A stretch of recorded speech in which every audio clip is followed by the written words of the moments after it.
In the endless dark of space, something moved, slow, quiet, and massive. It wasn't on any chart, not in any database. The trade routes between the stars were always busy. But tonight the scanners showed something new. A shape, a shadow. A ship. At first no one noticed. Then the lights of a distant station flickered. One by one, signals from nearby systems went silent. The local patrols sent drones to investigate, but the drones vanished too.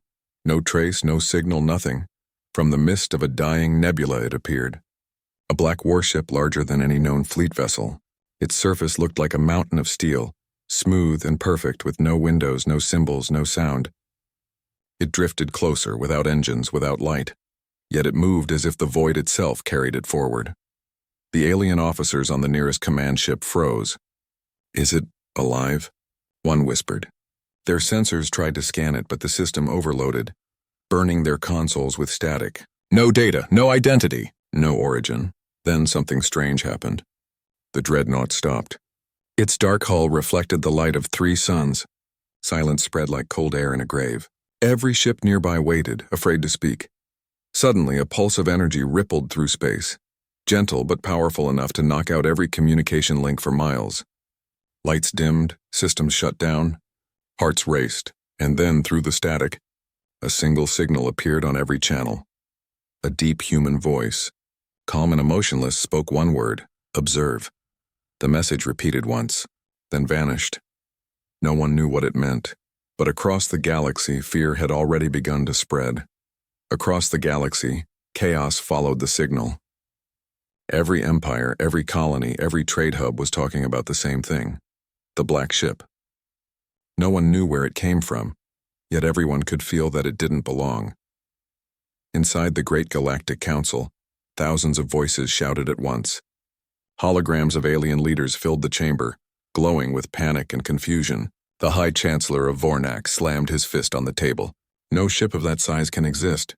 It violates every known rule of physics. But it does exist, answered the cold voice of Admiral Reth.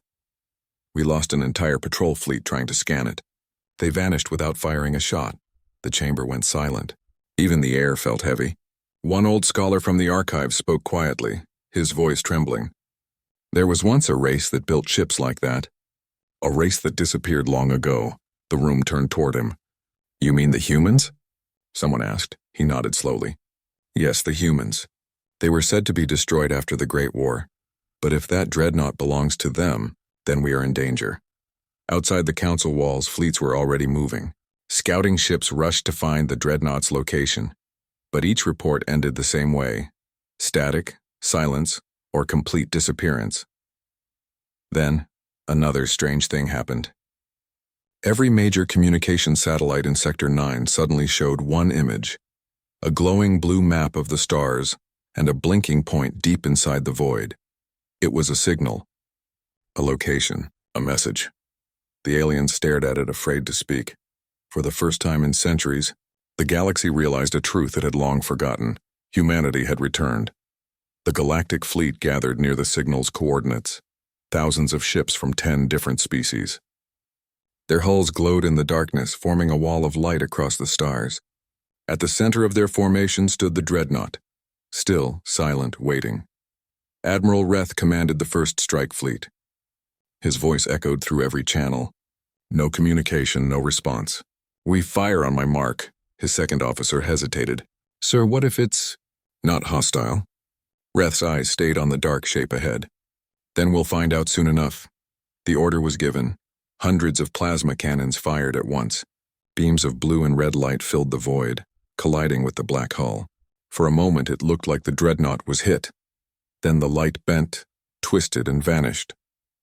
Every shot disappeared into a shimmering barrier around the ship. "Direct hits," shouted an alien commander. But their scanners said otherwise. No damage, not a single scratch. Then came the silence. All ships stopped firing, waiting for a response. Suddenly the dreadnought moved. Just a small rotation, its hull reflecting starlight like a mirror. A deep vibration passed through space. Their instruments went wild. One by one, the fleet's engines started to fail. And then from the dreadnought's core, a single pulse of white energy spread outward. It wasn't an explosion. It was a wave. Silent, smooth, unstoppable. When the light faded, half the fleet was gone. No debris, no life signs, just empty space. Admiral Reth stared at the screen, speechless. It didn't attack, he whispered. It erased them. Across the stars, panic spread like fire. The message was now clear. Humanity's Dreadnought had come not to fight, but to warn. Inside the Dreadnought, the silence was alive. The ship wasn't emptied, it was listening. Deep in its core, a soft light pulsed like a heartbeat made of metal and memory. Ancient systems reactivated one by one, waking from centuries of sleep. A voice echoed through the corridors, calm and familiar. Not alien, but human. System online. Mission protocol. Observation and response. In the command chamber, holograms began to appear, faces of humans from the past. They were recordings, fragments of a lost age. One of them, a woman in an old Earth uniform, looked out over the stars. If this message plays, she said, then humanity has returned to the galaxy it once called home. Outside, the alien fleets tried to regroup, keeping a careful distance. None dared to fire again. Every system in range kept broadcasting the same question. Who are you? What do you want? The Dreadnought finally responded. Its surface shifted, revealing glowing marks on the ancient emblem of Earth. The message was short, translated into every known galactic language. We left because of war. We returned because of memory. The Council watched in fear and awe. They had believed humanity was long extinct, erased by their own mistakes.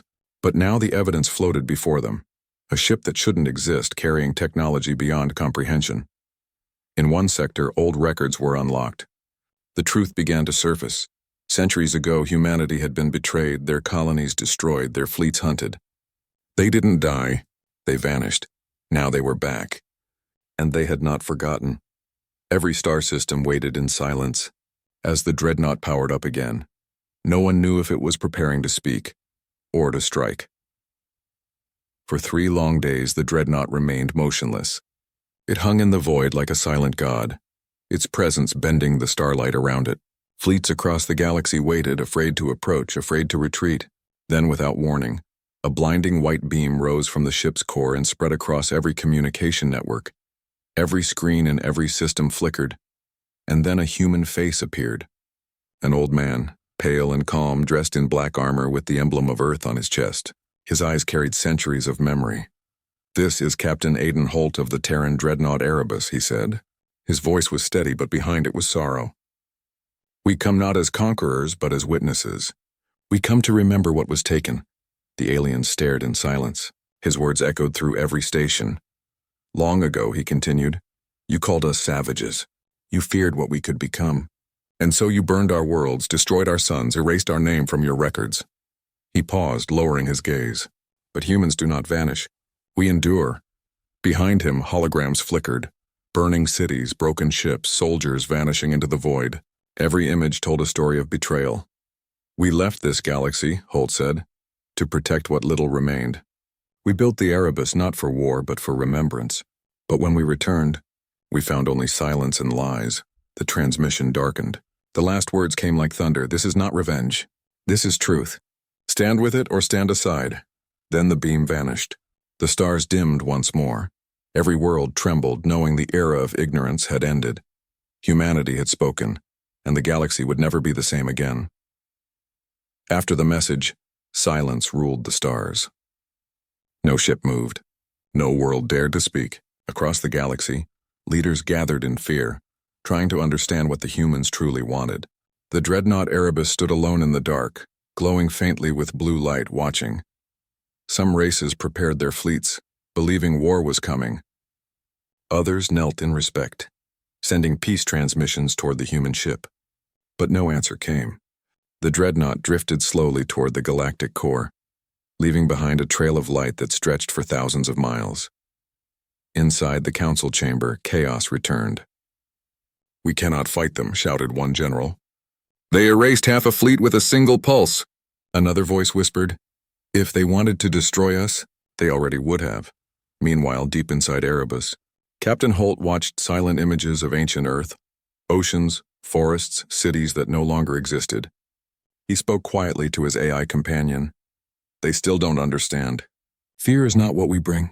It's what they created long ago. Suddenly, the Dreadnought opened its lower hull. From within, smaller ships emerged. Sleek, silver, silent. They spread across nearby systems, scanning, observing, never firing a single shot. Wherever they went, old human signals reawakened. Voices from the past whispering through static. Then the final broadcast began. Across every channel, a single human sentence echoed through space. We are the children of Earth. We do not seek war, but we will never forget. Every star seemed to flicker at once. The galaxies themselves felt smaller, quieter, as if the universe was holding its breath.